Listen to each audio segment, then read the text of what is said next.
ब्रह्मा जी का शिव की क्रोधाग्नि को बड़े वानल की संज्ञा दे समुद्र में स्थापित करके संसार के भय को दूर करना। शिव के विरह से पार्वती का शोक तथा नारद जी के द्वारा उन्हें तपस्या के लिए उपदेश पूर्वक पंचाक्षर मंत्र की प्राप्ति। ब्रह्मा जी कहते हैं, नारद, जब भगवान रुद्र के तीसरे नेत्र से प्रकट हुई अग्नि ने कामदेव को शीघ्र जलाकर भस्म कर दिया, तब वह बिना किसी प्रयोजन के ही प्रज्वलित होकर सब ओर फैलने लगी। इससे चराचर प्राणियों सहित तीनों लोकों में महान हाहाकार मच गया। तात संपूर्ण देवता और ऋषि तुरंत मेरी शरण में आए। उन सब ने अत्यंत व्याकुल होकर मस्तक झुकाकर दोनों हाथ जोड़कर मुझे प्रणाम किया और मेरी स्तुति करके वह दुख निवेदन किया। वह सुनकर मैं भगवान शिव का स्मरण करके उसके हेतु का भली भांति विचार करके तीनों लोकों की रक्षा के लिए विनीत भाव से वहां पहुंचा। वह अग्नि ज्वालामालाओं से अत्यंत उद्दीप्त हो जगत को जला देने के लिए उद्यत थी, परंतु भगवान शिव की कृपा से प्राप्त हुए उत्तम तेज के द्वारा मैंने उसे तत्काल स्तंभित कर दिया। मुने, त्रिलोकी को दग्ध करने की इच्छा रखने वाली उस क्रोध में अग्नि को मैंने एक ऐसे घोड़े के रूप में परिणित कर दिया जिसके मुख से सौम्य ज्वाला प्रकट हो रही थी। भगवान शिव की इच्छा से उस बाड़व शरीर वाली अग्नि को लेकर मैं लोक हित के लिए समुद्र तट पर गया। मुने, मुझे आया देख समुद्र एक दिव्य पुरुष का रूप धारण करके हाथ जोड़े हुए मेरे पास आया।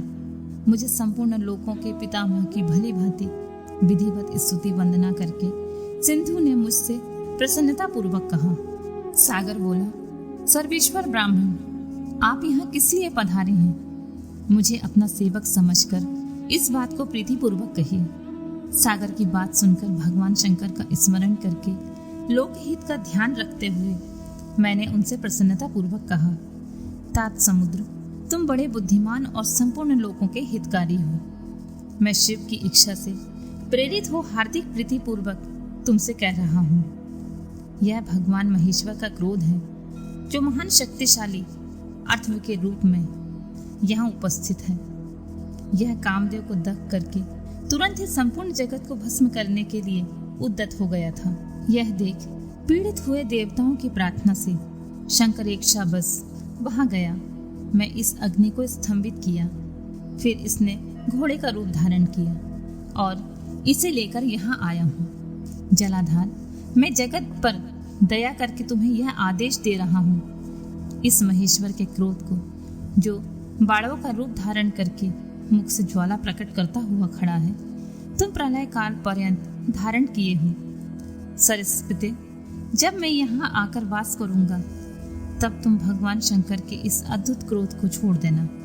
तुम्हारा जल ही प्रतिदिन इसका भोजन होगा।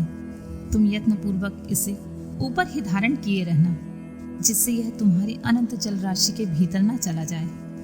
ब्रह्मा जी कहते हैं, नारद, मेरे ऐसा कहने पर समुद्र ने रुद्र की क्रोधाग्नि रूप बड़वानल को धारण करना स्वीकार कर लिया, जो दूसरों के लिए असंभव था। तदनंतर वह बड़वाग्नि समुद्र में प्रविष्ट हुई और ज्वालामालाओं से प्रदीप्त हो सागर की जल राशि में दहन करने लगी। मुने, इससे संतुष्ट चित होकर मैं अपने लोक को चला आया और दिव्य रूपधारी समुद्र मुझे प्रणाम करके आदृश्य हो गया। महामुनि, रुद्र की उस क्रोधाग्नि के भय से छूटकर संपूर्ण जगत स्वस्थता का अनुभव करने लगा और देवता तथा मुनि सुखी हो गए। नारद जी बोले, दयानिधि, मदन दहन के पश्चात गिरजा नंदिनी पार्वती देवी ने क्या किया? वे अपनी दोनों सखियों के साथ कहाँ गईं? यह सब मुझे बताइए। ब्रह्मा जी ने कहा, भगवान शंकर के नेत्र से उत्पन्न हुई आग ने जब कामदेव को दग्ध किया तब वहां महान अद्भुत शब्द प्रकट हुआ, जिससे सारा आकाश गूंज उठा। उस महान शब्द के साथ ही कामदेव को दग्ध हुआ देख भयभीत और व्याकुल हुई पार्वती दोनों सखियों के साथ अपने घर चली गई। उस शब्द के परिवार सहित हिमवान बड़े विस्मय में पड़ गए और वहां गई हुई अपनी पुत्री का स्मरण करके उन्हें बड़ा कष्ट हुआ। इतने में ही पार्वती दूर से आती हुई दिखाई दी। वे शंभू के विरह से रो रही थी।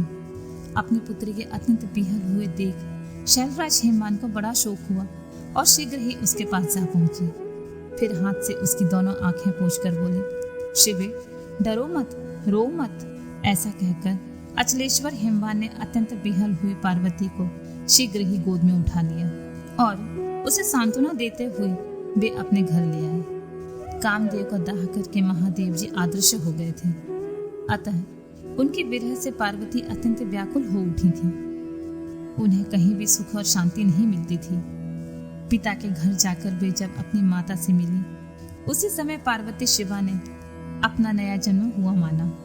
वे अपने रूप की निंदा करने लगी और बोली, हाय, मैं मारी गई। सखियों के समझाने पर भी वे गिरिराज कुमारी कुछ समझ नहीं पाती थी। वे सोते जागते, खाते पीते, नहाते धोते, चलते फिरते और सखियों के बीच खड़े होते समय भी कभी किंचित मात्र भी सुख का अनुभव नहीं करती थी। मेरे स्वरूप को तथा जन्म कर्म को भी धिक्कार है, ऐसा कहती हुई वे सदा महादेव जी की प्रत्येक चेष्टा का चिंतन करती थी। इस प्रकार पार्वती भगवान शिव के विरह से मन ही मन अत्यंत क्लेश का अनुभव करती और किंचित मात्र भी सुख नहीं पाती थी। वे सदा शिव शिव का ही जाप किया करती थी। शरीर से पिता के घर में रहकर भी वे चित्त से पिनाकमणि भगवान शंकर के पास पहुंची रहती थी। तात शिवा शोकमग्न हो बारंबार मूर्छित हो जाती थी। शैलराज हेमवान, उनकी पत्नी मेनका तथा उनके मैनाक आदि सभी पुत्र जो बड़े उदार चेता थे, उन्हें सदा सांत्वना देते रहते थे। तथापि वे भगवान शंकर को भूल न सकी। बुद्धिमान देवर्षि तदनंतर एक दिन इंद्र की प्रेरणा से इच्छा अनुसार घूमते हुए तुम हिमालय पर्वत पर आए। उस समय महात्मा हेमवान ने तुम्हारा स्वागत सत्कार किया और कुशल मंगल पूछा। फिर तुम उनके दिए हुए उत्तम आसन पर बैठे। तदनंतर शैलराज ने अपनी कन्या के चरित्र का आरंभ से वर्णन किया। किस तरह उसने महादेव जी की सेवा आरंभ की और किस तरह उनके द्वारा कामदेव का दहन हुआ, यह सब कुछ बताया मुने।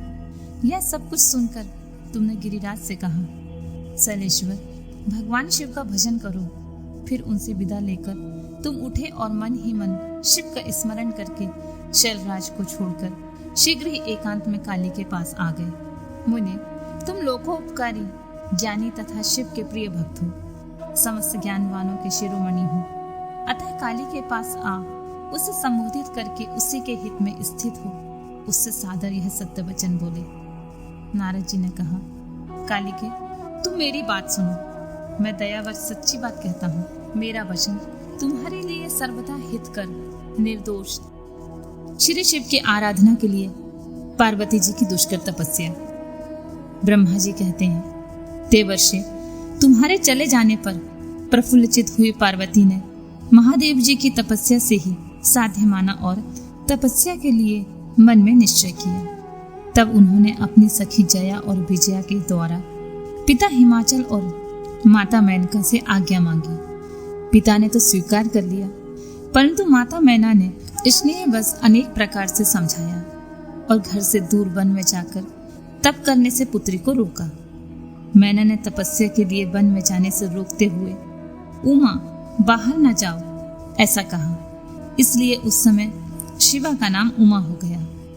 मुने, शैलराज की प्यारी पत्नी मैना ने रोकने से शिवा को दुखी हुआ जान अपना विचार बदल दिया और पार्वती को तपस्या के लिए जाने की आज्ञा दे दी। मुनि श्रेष्ठ, माता की वह आज्ञा पाकर उत्तम व्रत का पालन करने वाली पार्वती ने भगवान शंकर का स्मरण करके अपने मन में बड़े सुख का अनुभव किया। माता पिता को प्रसन्नता पूर्वक प्रणाम करके शिव के स्मरण पूर्वक दोनों सखियों के साथ वे तपस्या करने के लिए चली गईं। अनेक प्रकार के प्रिय वस्त्रों का परित्याग करके पार्वती ने कटि प्रदेश में सुंदर मूंछ की मेखला बांध शीघ्र ही वकल धारण कर लिए। हार का परिहार करके उत्तम वृक्षचर्म को हृदय से लगा दिया। तत्पश्चात वे तपस्या के लिए गंगोत्री तीर्थ की ओर चली गई, जहाँ ध्यान लगाते हुए भगवान शंकर ने कामदेव को दग्ध किया था। हिमाचल का वह शिखर गंगावतरण के नाम से प्रसिद्ध है। वहीं परम उत्तम शंगी तीर्थ में पार्वती ने तपस्या प्रारंभ की। गौरी के तप करने से उसका गौरी शिखर नाम हो गया। मुने शिवा ने अपने तप की परीक्षा के लिए वहां बहुत से सुंदर एवं पवित्र वृक्ष लगाए जो फल देने वाले थे। सुंदरी पार्वती ने पहले भूमि शुद्ध करके वहां एक वेदी का निर्माण किया। तदनंतर ऐसी तपस्या आरंभ की जो मुनियों के लिए भी दुष्कर थी। वे मन सहित संपूर्ण इंद्रियों को शीघ्र ही काबू में करके उस वेदी पर उच्च कोटि की तपस्या करने लगी। ग्रीष्म ऋतु में अपने चारों ओर दिन रात आग जलाए रखकर बीच में बैठती और निरंतर पंचाक्षर मंत्र का जाप करती रहती थी। वर्षा ऋतु में वेदी पर सुस्थिर आसन में बैठकर अथवा किसी पत्थर की चट्टान पर ही आसन लगाकर वे निरंतर वर्षा काल की जलधारा से भीगती रहती थी। शीतकाल में निराहार रहकर भगवान शंकर के भजन में तत्पर हो वे सदा शीतल जल के भीतर खड़ी रहती तथा रात भर बर्फ की चट्टानों पर बैठा करती थी। इस प्रकार तप करती हुई पंचाक्षर मंत्र से जप में संलग्न हो शिवा संपूर्ण मनोवांछित फलों की दाता शिव का ध्यान करती थी। प्रतिदिन अवकाश मिलने पर वे सखियों के साथ अपने लगाए हुए वृक्षों को प्रसन्नता पूर्वक सींचती और वहां पधारे हुए अतिथियों का आतिथ्य सत्कार भी करती थी। शुद्ध चित्त वाली पार्वती ने प्रचंड आंधी, कड़ाके की सर्दी, अनेक प्रकार की वर्षा तथा दुसह धूप का सेवन भी किया। उनके ऊपर वहां नाना प्रकार के दुख आए, परंतु उन्होंने उन सबको कुछ नहीं गिना। मुने वे केवल शिव में मन लगाकर वहां सुस्थिर भाव से खड़ी या बैठी रहती थी। उनका पहला वर्ष फलाहार में बीता, दूसरा वर्ष केवल उन्होंने पत्ते चबाकर बिताया। इस तरह तपस्या करती हुई देवी पार्वती ने क्रमशः असंख्य वर्ष व्यतीत कर दिए। तदनंतर हिमवान की पुत्री शिवा देवी पत्ते खाना भी छोड़कर सर्वथा निराहार रहने लगी। तो भी दपचर्या में उनका अनुराग बढ़ता ही गया। हिमालय पुत्री शिवा ने भोजन के लिए पर्ण का भी परित्याग कर दिया, इसीलिए देवताओं ने उनका नाम अपर्णा रख दिया। इसके बाद पार्वती भगवान शिव के स्मरण पूर्वक एक पैर से खड़ी होकर पंचाक्षर मंत्र का जाप करती हुई बड़ी भारी तपस्या करने लगी। उनके अंग चीर और बलकल से ढके थे। वे मस्तक पर जटाओं का समूह धारण किए रहती थी। इस प्रकार शिव के चिंतन में लगी हुई पार्वती ने अपनी तपस्या के द्वारा मुनियों को जीत लिया। उस तपोवन में महेश्वर के चिंतन पूर्वक तपस्या करती हुई काली के 3000 वर्ष बीत गए। तदनंतर जहां महादेव जी ने 60,000 वर्षों तक तप किया था, उस स्थान पर क्षण भर ठहरकर शिवा देवी इस प्रकार चिंतन करने लगी, क्या महादेव इस समय यह नहीं जानते कि मैं उनके लिए नियमों के पालन में तत्पर हो तपस्या कर रही हूँ? फिर क्या कारण है कि सुदीर्घ काल से तपस्या में लगी हुई मुझ सेविका के पास वे नहीं आए? लोक में, वेद में और मुनियों के द्वारा सदा गिरीश की महिमा का गान किया जाता है। सब यही कहते हैं कि भगवान शंकर सर्वज्ञ, सर्वात्मा, सर्वदर्शी, समस्त ऐश्वर्यों के दाता, दिव्य शक्ति संपन्न, सबके मनोभावों को समझ लेने वाले, भक्तों को उनकी अभीष्ट वस्तु देने वाले और सदा समस्त कष्टों का निवारण करने वाले हैं। यदि मैं समस्त कामनाओं का परित्याग करके भगवान वृषभ ध्वज में अनुरुक्त हुई हूँ, तो वे कल्याणकारी भगवान शिव यहाँ मुझ पर प्रसन्न हो। यदि मैंने नारद तंत्र स्तोक्त शिव पंचाक्षर मंत्र का सदा उत्तम भक्ति भाव से विधि पूर्वक जप किया हो, तो भगवान शंकर मुझ पर प्रसन्न हो। यदि मैं सर्वेश्वर शिव की भक्ति से युक्त एवं निर्विकार हूँ, तो भगवान शंकर मुझ पर अत्यंत प्रसन्न हो। इस तरह नित्य चिंतन करती हुई जटा बलकर धारणी निर्विकारा पार्वती मुंह नीचे किए सुदीर्घ काल तक तपस्या में लगी रही। उन्होंने ऐसी तपस्या की जो मुनियों के लिए भी दुष्कर थी। वहां उस समय तपस्या का स्मरण करके पुरुषों को बड़ा विस्मय हुआ। महर्षि, पार्वती की तपस्या का जो दूसरा प्रभाव पड़ा था, उसे भी इस समय सुनो। जगदम्बा पार्वती का वह महान तप परम आश्चर्यजनक था, जो स्वभावतः एक दूसरे के विरोधी थे। ऐसे प्राणी भी उस आश्रम के पास जाकर उनकी तपस्या के प्रभाव से विरोध रहित हो जाते थे। सिंह और गौ सदा उनके रागादि दोषों से संयुक्त रहने वाले पशु भी पार्वती की तप की महिमा से वहां परस्पर बाधा नहीं पहुंचाते थे। मुनिश्रेष्ठ, इसके अतिरिक्त जो स्वभावतः एक दूसरे के बैरी हैं, बिचूहे, बिल्ली आदि दूसरे जीव भी उस आश्रम पर कभी रोशनी आदि विकारों से युक्त नहीं होते थे। वहां के सभी वृक्षों में सदा फल लगे रहते थे। भांति भांति के तृण और विचित्र पुष्प उस वन की शोभा बढ़ाते थे। वहां का सारा वन प्रांत कैलाश के समान हो गया। पार्वती के तप की सिद्धि का साकार रूप बन गया।